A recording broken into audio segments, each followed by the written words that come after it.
1964 में संगम नाम की एक फिल्म आई जिसका गाना काफी मशहूर हुआ।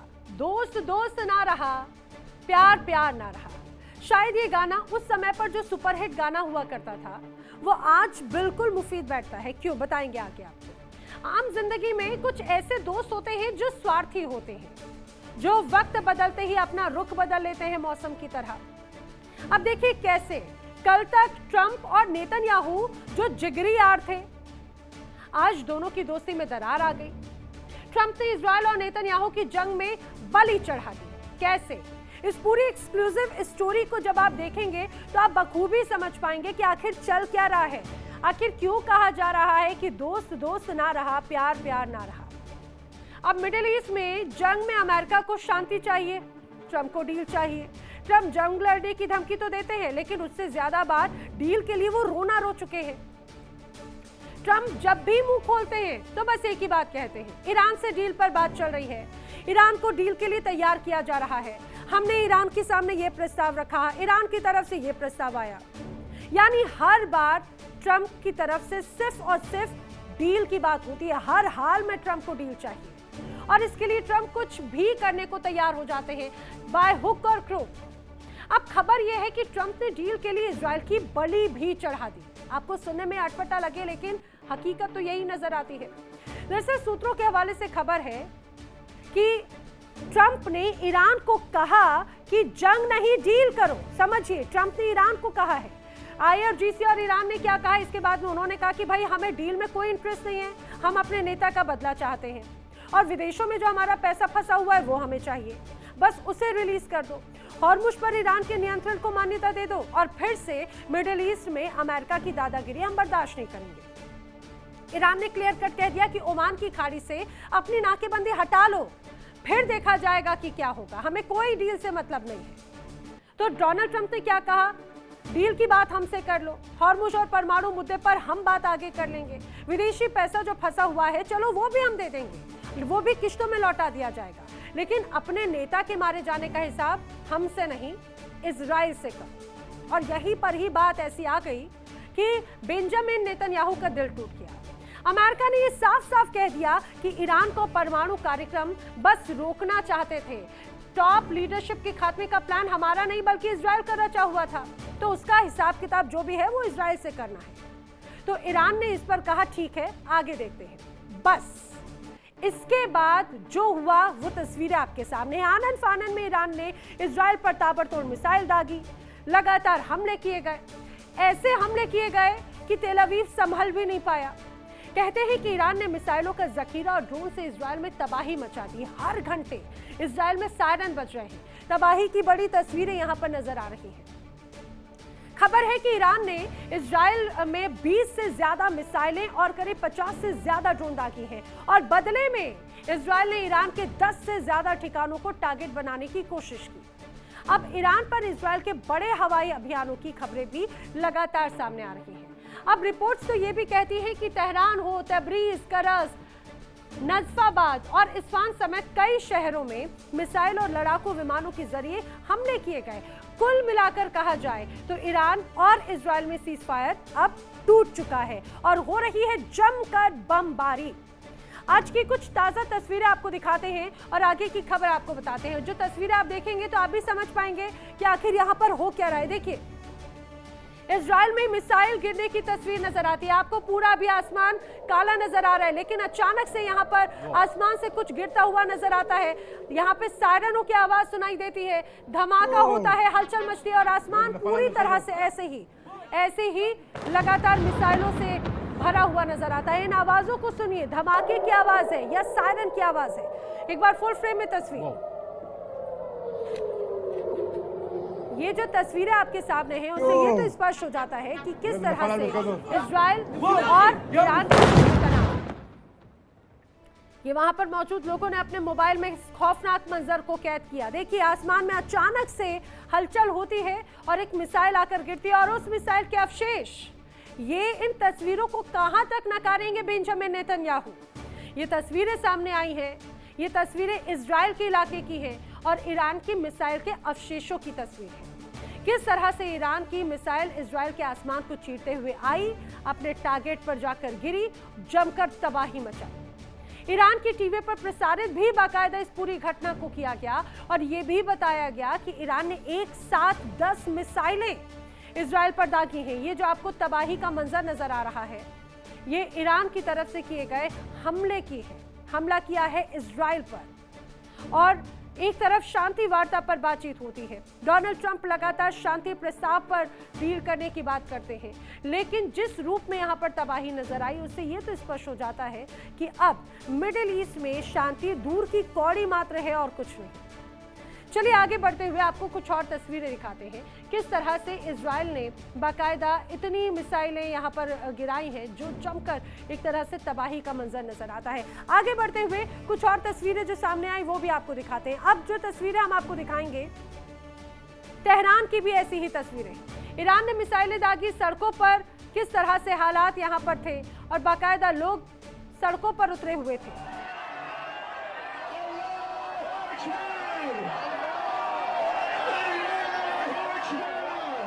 पहले आप ये तस्वीरें देख लीजिए, सड़कों पर लोग जश्न मनाते हुए नजर आ रहे हैं और इसी बीच अचानक से आसमान में हलचल शुरू हो जाती है। लोग संभल पाते तब तक ईरान तबाही मचा चुका था।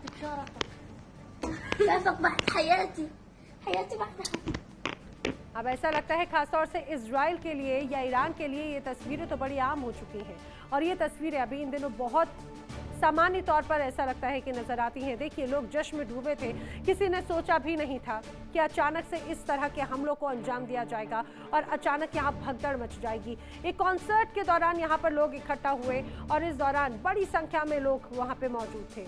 आसमान में अचानक से हलचल हुई, आसमान में मिसाइलों की गर्जना सुनाई दी और इसके साथ ही जो डिफेंस सिस्टम है वो एक्टिवेट हुए और चारों तरफ सिर्फ और सिर्फ सायरन की आवाज थी। लोग समझ चुके थे कि एक बार फिर से उनके देश पर हमला हुआ है। हमला किसी और ने नहीं बल्कि ईरान ने किया।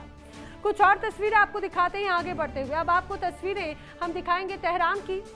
IRGC की मिसाइल आसमान से होकर जा रही थी अपने टारगेट पर फटने के लिए। तेहरान की सड़कों पर लोग जश्न मनाते हुए दिख रहे थे। ईरानी लोग डेथ इजराइल और डेथ अमेरिका के नारे लगा रहे थे। ये उसी समय की तस्वीर। ईरान और इजराइल में मिसाइल हमले जारी है। इसी बीच खबर है कि इजरायली मिसाइल की जद में एक विमान आया। खबर है कि इराक के बगदाद में एक प्लेन आसमान में उड़ रहा था और तभी इजरायली मिसाइल प्लेन से टकरा गया और उसके बाद में प्लेन जमीन पर गिरा और इस घटना में कितने लोगों की मौत हुई है अभी तक इसकी पुष्टि नहीं की गई है। लेकिन ये तस्वीर जो हम आपको दिखा रहे हैं ये इसकी तस्दीक करती है कि ये टक्कर, ये घटना बहुत बड़ी थी। ईरान और इजराइल में मिसाइल हमले तो हुए, इजरायली मिसाइल की जद में एक विमान आया था इजराइल की तरफ से जो मिसाइल दागी गई और इस दौरान एक साथ कई लोगों की जान चली गई।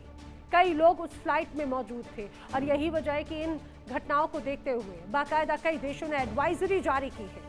तेहरान में इंटरनेशनल फ्लाइट्स अभी बंद कर दी गई हैं। इजराइल को लेकर भी कुछ इसी तरह से स्थिति है। मिडिल ईस्ट में भी कुछ ऐसे ही हालात यहाँ पर नजर आ रहे हैं। और ये तो आपको कुछ ही तस्वीर दिखाई, कुछ और तस्वीरें मैं दिखाती हूँ जो तस्वीरें चीख चीख कर बताती हैं कि किस तरह से हमले लगातार ईरान और इजराइल की तरफ से हुए। ईरान के अंदर की तस्वीर, इजराइल ने ईरान के कई शहरों पर मिसाइल बरसाई। ईरान के इस्फान में धुएं के गुबार की तस्वीर सामने आई है। चारों तरफ आपको जो ये धुआं धुआं नजर आ रहा है, दरअसल इस्फान न्यूक्लियर साइट है एक तरह से ईरान की और बड़ा ये पहाड़ों से घिरा हुआ घना इलाका है। लेकिन इजराइल को बखूबी पता है कि उसे आखिर टारगेट कहां पर करना था। रिपोर्ट्स कहती हैं कि ड्रोन निर्माण से जुड़ा एक वेयर हाउस जिसे टारगेट किया गया और इस पूरी घटना के बाद में इलाके में धुआं उठता हुआ दिखाई दिया। ये तस्वीरें इसी हमले की है। ईरान के तेल भंडार पर अटैक किया गया। अभी हमने आपको कुछ तस्वीरें दिखाई, लेकिन जरा सोचिए ईरान और इजराइल में जो गदर हुआ उसके बीच में अमेरिका बिल्कुल खामोश है। तो क्या सच में इजराइल की बलि अमेरिका ने चढ़ा दी है और बर्बादी के लिए ईरान के हाथ एक तरह से उसे सौंप दिया है? आखिर रक्षा विशेषज्ञ क्या कहते हैं अमेरिका की इस खामोशी पर, ईरान और इजराइल के बीच इस तनाव पर, वो भी जरा सुनिए। जिस तरह से अमेरिका के राष्ट्रपति डोनाल्ड ट्रंप ने इजराइल के प्रधानमंत्री नेतन्याहू को झिड़क दिया और कहा कि अगर डोनाल्ड ट्रंप ना होते तो नेतन्याहू अभी जेल में होते, उससे पूरी दुनिया को ऐसा लग रहा था कि शायद डोनाल्ड ट्रंप अब नेतन्याहू को डंप करने वाले हैं और किसी भी कीमत पर अब डोनाल्ड ट्रंप ईरान के साथ समझौता करने वाले हैं और हो सकता है कि वह समझौता अमेरिका अपनी मर्जी से करता और उसमें शायद इजराइल के दबाव में कतई नहीं आता।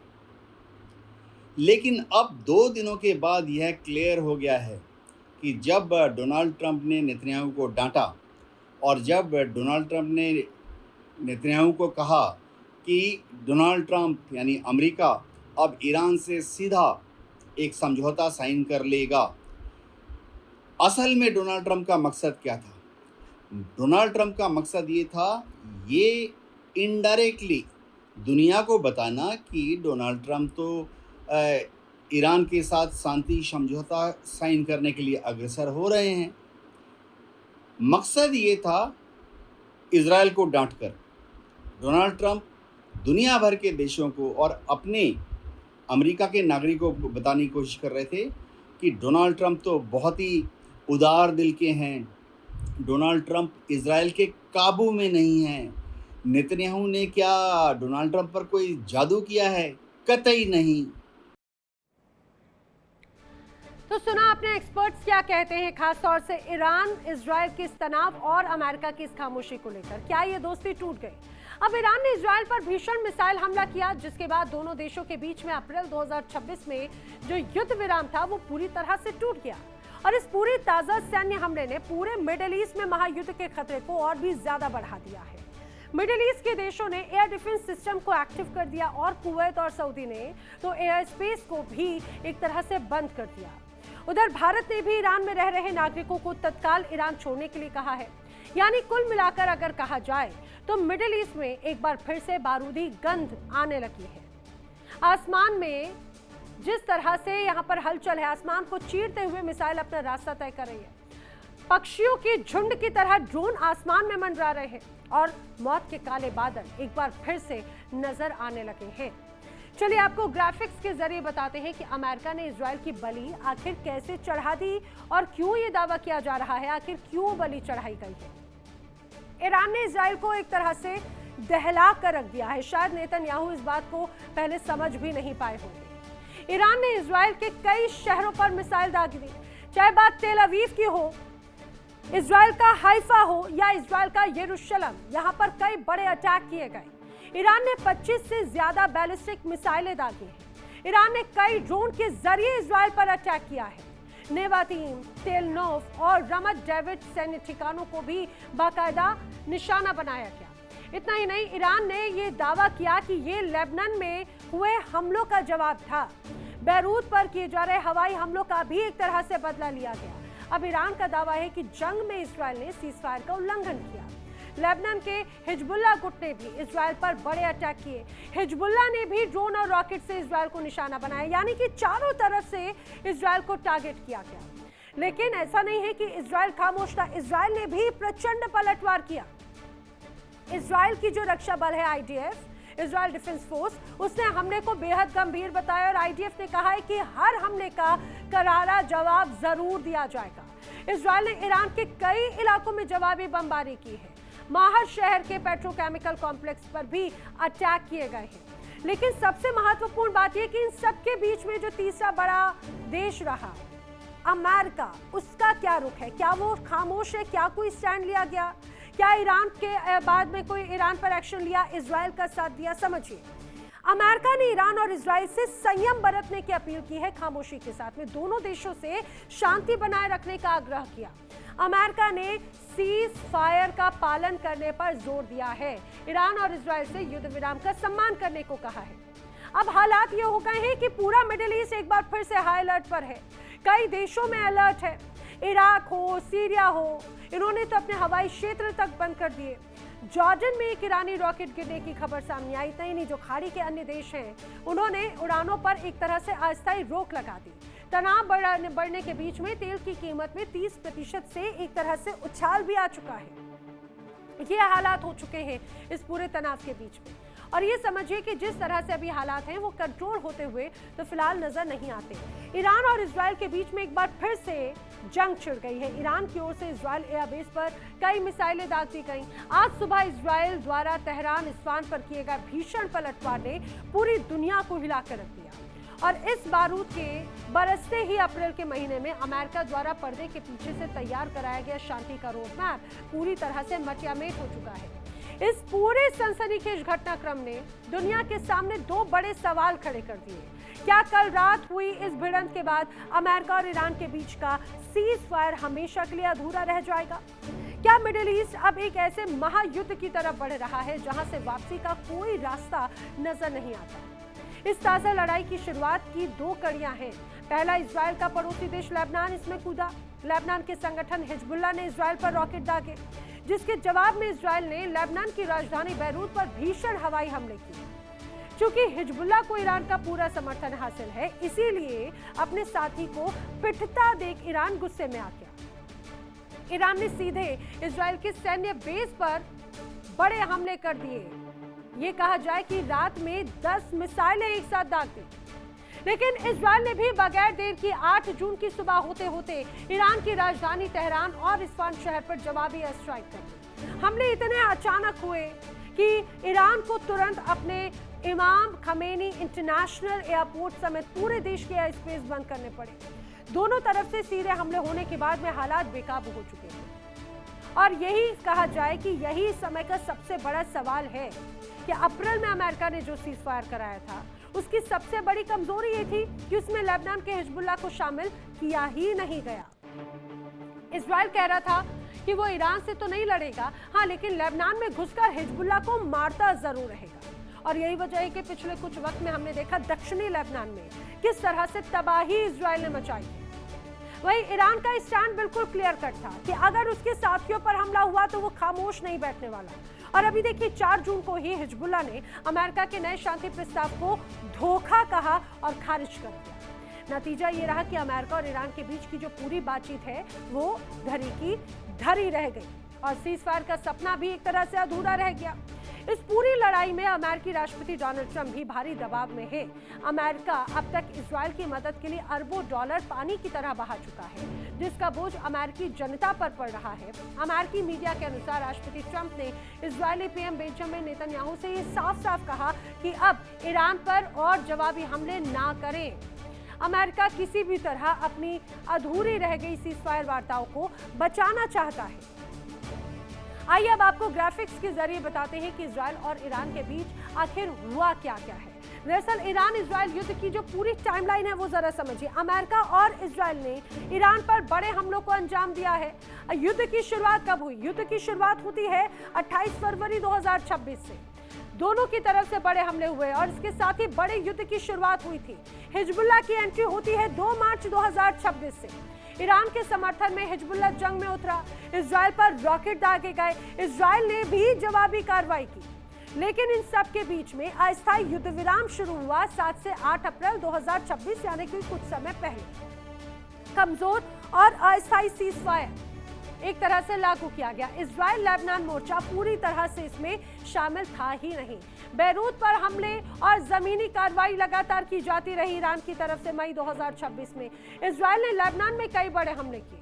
25 सालों का सबसे बड़ा जमीनी ऑपरेशन एक तरह से चलाया गया और हिजबुल्लाह का सीधे सीधे इनकार था। कुछ समय पहले 4 जून 2026 को हिजबुल्लाह ने शांति प्रस्ताव को ठुकरा दिया, नए समझौते को मानने से इनकार कर दिया। ये कह दिया कि अमेरिका का ये एक बार फिर से धोखा है और कुछ नहीं। इजराइल की पूरी वापसी की मांग की। पार्शियल रूप में कोई भी चीज स्वीकार नहीं की जाएगी। उधर यमन के हुती विद्रोहियों ने सोमवार को रेड सी में इजराइल के खिलाफ नौसैनिक नाकेबंदी का ऐलान किया है। ईरान समर्थित इस समूह ने कहा है कि वो इजराइल से जुड़े समंदर के यातायात को निशाना जरूर बनाएगा। गाजा युद्ध शुरू होने के बाद 2023 से ही हुती लाल सागर और आसपास के समंदर के रास्तों से गुजरने वाले जहाजों पर हमले करते रहे हैं। इनमें कुछ ऐसे जहाज भी शामिल थे जिनका इजराइल से सीधा संबंध था ही नहीं।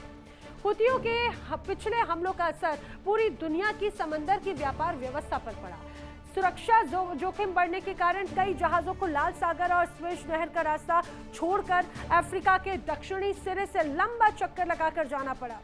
इससे हुआ ये कि जो यात्रा का समय था वो और भी ज्यादा हो गया। न सिर्फ यात्रा का समय बल्कि लागत भी बढ़ गई। और इन हमलों के जवाब में अमेरिका और उसके सहयोगी देशों ने हुती ठिकानों पर हवाई हमले शुरू कर दिए थे। तो क्या अब तेल के दो अहम रास्ते बंद होने जा रहे हैं? चलिए आपको जंग के 101 दिनों की टाइमलाइन दिखाते हैं, आखिर हुआ क्या। 28 फरवरी अमेरिका इजराइल का ईरान पर हमला हुआ, सुप्रीम लीडर खामनेई की मौत हुई। उसके बाद में 1 मार्च को जंग में पहली बार अमेरिकी सैनिकों की मौत की खबर सामने आई और उसके बाद में आप समझिए जो फिर शुरुआत हुई वो रुकने का नाम नहीं ले रही है। अगले दिन 2 मार्च को हिजबुल्लाह ने खामनेई की मौत का बदला लेने के लिए इजराइल पर मिसाइल हमले कर दिए। 8 मार्च को अली खामनेई के बेटे मुश्तबा खामनेई नए सुप्रीम लीडर बना दिए गए। 28 मार्च आते आते यमन के हुती विद्रोहियों के बीच में संघर्ष हुआ, संघर्ष में वो शामिल हुए और इजराइल पर मिसाइलें दागी। इस बीच लगातार दोनों तरफ से हमले जारी थे। 3 अप्रैल आते आते ईरान ने एक अमेरिकी लड़ाकू विमान को ढेर कर दिया। 5 अप्रैल को अमेरिका ने ईरान में घुसकर पायलट का सुरक्षित रेस्क्यू किया है। 7 अप्रैल को राष्ट्रपति डोनाल्ड ट्रंप ने सीज फायर की घोषणा की, लेकिन यह अधूरी सीज फायर था एक तरह से।